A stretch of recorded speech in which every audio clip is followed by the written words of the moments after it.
家好，我哋又見面啦。今日京都咧成日都落雨啊，所以我哋暫時就唔上映啦，決定去京都嘅東映太秦映畫村。到底呢個地方有咩咁特別呢？就係佢有新世紀福音戰士嘅京都基地。因為我老公咧係 EVA 迷嚟噶，所以咧佢一定要去。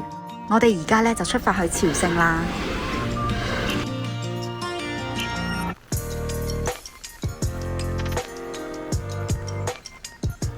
跟住 Google Map 嘅導航行，唔知點解會行到去太秦映畫村嘅側門。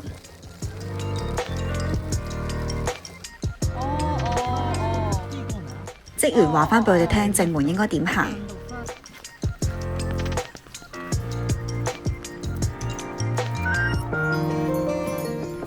呢度有好多河津櫻啊！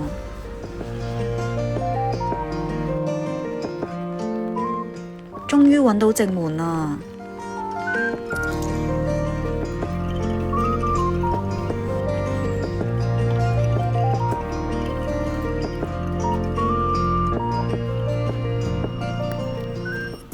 一入到去呢，就見到佢賣緊 EVA 嘅雨褸。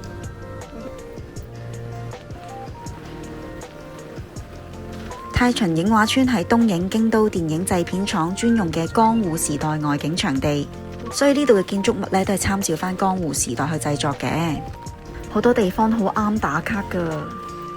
呢度呢有好多關於忍者嘅體驗館，可以欣賞啲表演啦，同埋玩下遊戲。行行下發現呢度有個水池，好似有啲特別喎。原來喺特定時間呢度係有恐龍出現噶。佢係太秦映畫村隱藏版嘅人氣吉祥物。好啦，我哋唔浪費時間啦，我哋而家直接去新世紀福音戰士嘅基地啦。哇！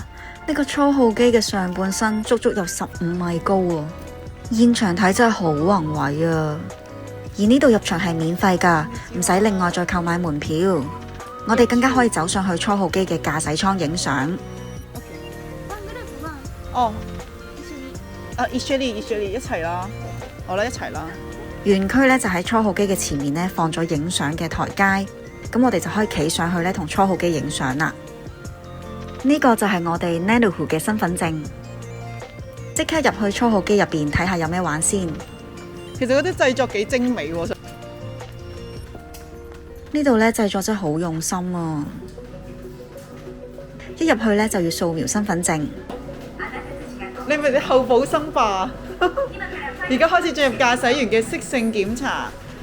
首先將二維碼放到機器上讀，掃描個門，以插入全為目標，加油吧！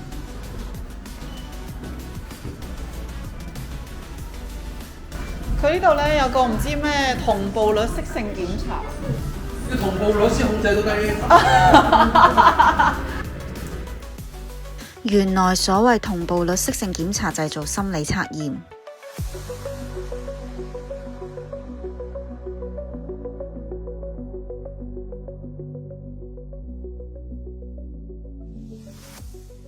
結果就係我竟然係明日香啊！我老公呢就係凌波麗。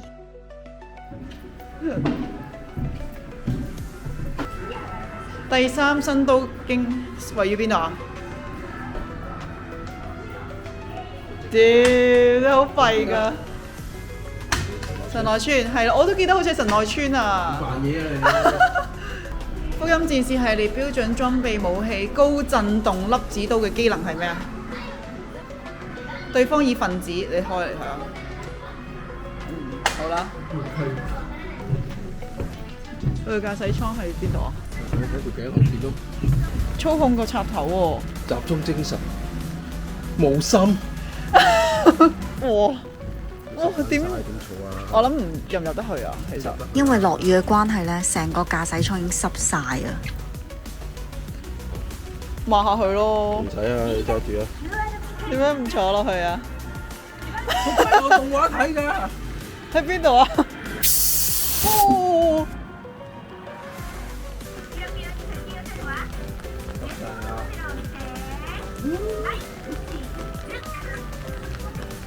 另一邊落樓呢，就係 check 翻同步率嘅結果。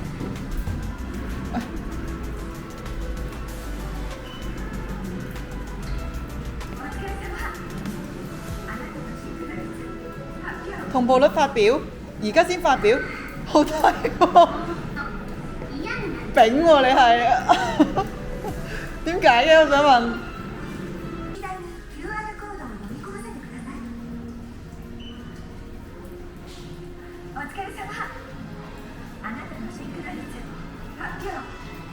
死咯！我咪民間人啊！我都係丙，同我一樣咋。結果係有甲、乙、丙、丁4個級別嘅。佢點？呢個係點啊？隨機定？因為我老公真係好投入啊，所以成個參觀過程我就嚟笑死啦。我覺得呢個 EVA 景點呢好值得嚟，裡面真係製作得好用心。除咗可以打卡之外，仲有小遊戲可以玩。最緊要係呢度唔使再額外俾錢去買飛啊嘛。跟住落嚟呢，我哋就去買返啱啱影嘅相。有我哋喺駕駛艙影嘅相啦，仲有我哋同初號機合照嘅相。呢度仲可以買唔同嘅相框同埋相簿，啲相呢仲可以加唔同嘅特效。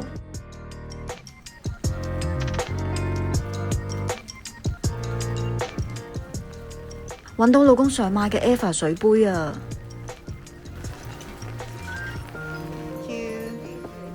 哦，哇！佢仲送咗杯墊俾我哋添。Thank you。雨越落越大，咁我哋就入返去室內繼續參觀啦。呢度呢係有蒙面超人嘅展館。哇！呢埲牆真係不得了啊！佢展示咗蒙面超人嘅編年史啊！佢好詳細咁 show 晒由第一代至到最近代嘅超人嘅發展歷史。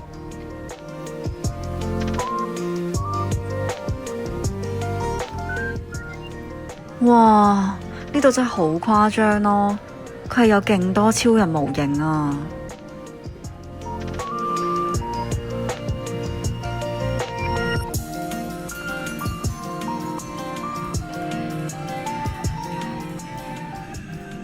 呢度仲有展示蒙面超人揸過嘅電單車。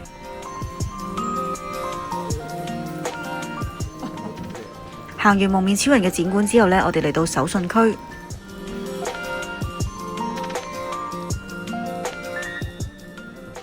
呢度仲有賣 EVA 周邊嘅專門店。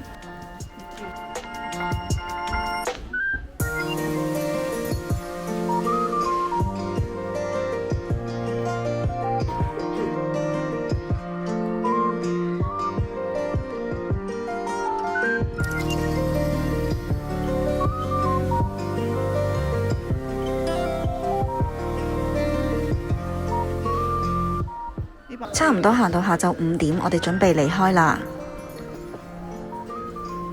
夜晚呢，我哋兩個都想食壽司，發現京都車站咁啱有一間評分唔錯嘅回轉壽司，所以就嚟試下啦。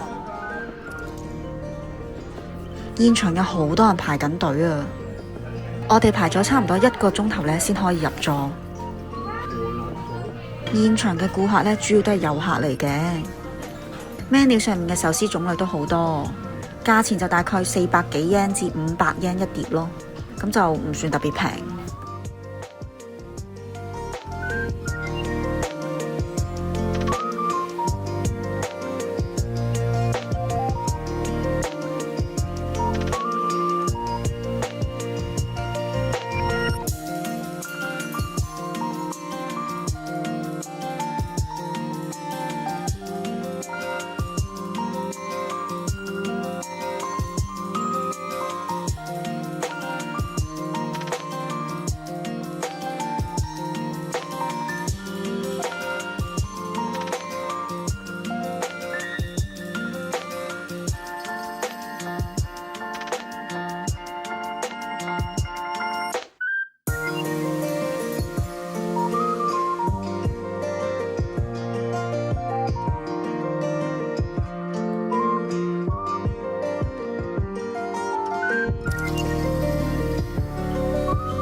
最後呢，我哋就以 cheesecake 作結。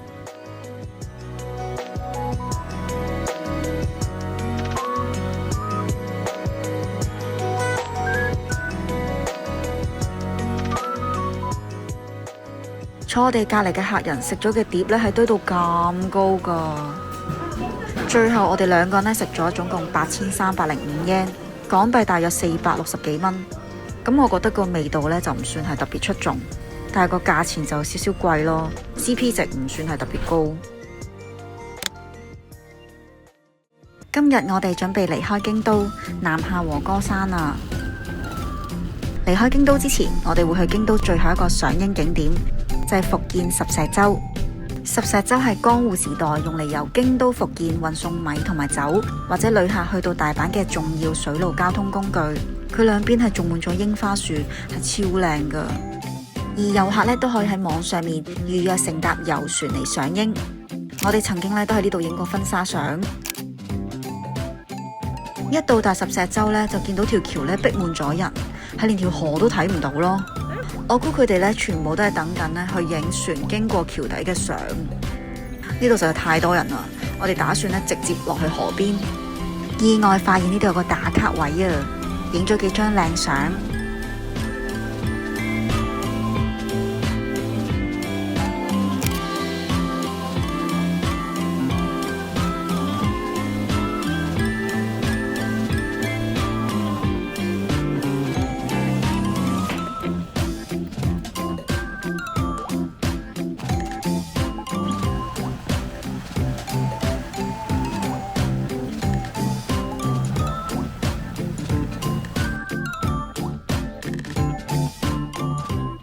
大家望下，呢度兩邊種滿櫻花樹，真係好靚啊！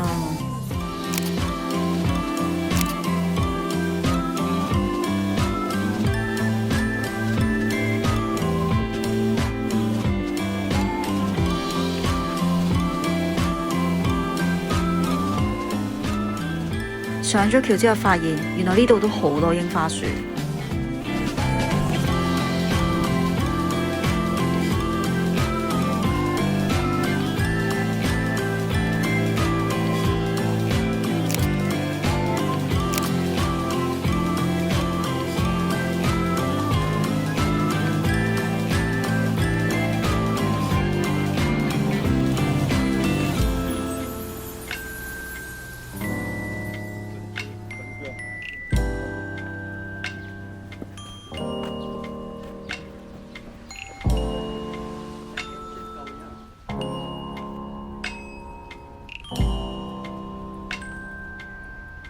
我哋行完河嘅兩邊之後，真係要離開京都啦。